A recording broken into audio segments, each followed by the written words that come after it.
हिंगोली जिल्ह्यामध्ये काल सायंकाळी 8 ते 9च्या दरम्यानमध्ये अवकाळी पावसाने अतोनात नुकसान झालेले आहे आणि मी उभा आहे हिंगोली जिल्ह्यातल्या मसोड या ठिकाणी। आपण पाहू शकता की या ठिकाणी जे आहे ते आंब्यांचा या ठिकाणी संपूर्ण जे पडलेले आहेत आणि शेतकऱ्यांची जे आहे ते मोठ्या प्रमाणात नुकसान झालेली आहे।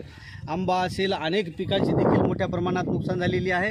आता याच ठिकाणी काही शेतकरी बांधव आहेत तर त्यांच्याकडून जाणून घेऊया की कशा पद्धतीचं नुकसान झालेले, काय काय झालेले, किती वाजता। रात्री 8-8:30च्या दरम्यान झालेला आहे साहेब। अचानकच वारा गारा पाऊस जोरात आलेला आहे।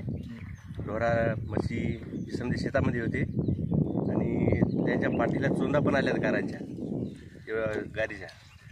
पानझड झाली, आंब्याची झड झाली पूर्ण। त्यानंतर तीळ मूग याची चकच अतोनात नुकसान झालेलं आहे। आपल्या शेतामध्ये काय काय नुकसान झालेले काय सांगाल? त्या आमच्या शेतामध्ये तीळ मूग आंब्याची बरेच सारे नुकसान झालेली आहे। हळदी विजू घातल्या त्या पुन्हा भिजल्या, असे बरेच काही ढोरावासराचे नुकसान झाले। शेतात पत्र वगैरे झाडं वगैरे पडझड झाली बरीच।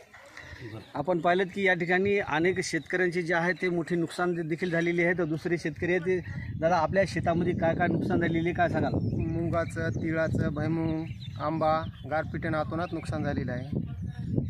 आपल्याला काय मागणी आहे शासनाकडून? काहीतरी शेतकऱ्यासाठी मागणी, त्यांनी जे अवकाळी पाऊस झालेला गारपीट झाली त्यांनी मदत करावी एवढी अपेक्षा आहे। आपण काय सांगाल दादा, थोडंसं अलीकडे या की काय काय नुकसान झालेली आहे आणि प्रशासनाकडून काय मागणी आहे? आंबा मूग टाळकं आणि जनावराला खूप गारा लागल्या आणि दुसरी गोष्ट आणखीन आम्हाला काही याची भरपाई भेटावं ही आम्हाला आशा आहे। आता रात्रीच्या अवकाळी पावसामुळे अनेक पिकांचे देखील मोठ्या प्रमाणात नुकसान झालेले आहे आणि हातातोंडाशी आलेला घास जो आहे ते शेतकऱ्यांचा या ठिकाणी निसर्गाच्या लहरीपणाने हिरावून घेतलेला आहे। आता संकटात शेतकरी जे आहे ते कोणत्या ना कोणत्या तरी संकटात नेहमीच सापडलेला असतो।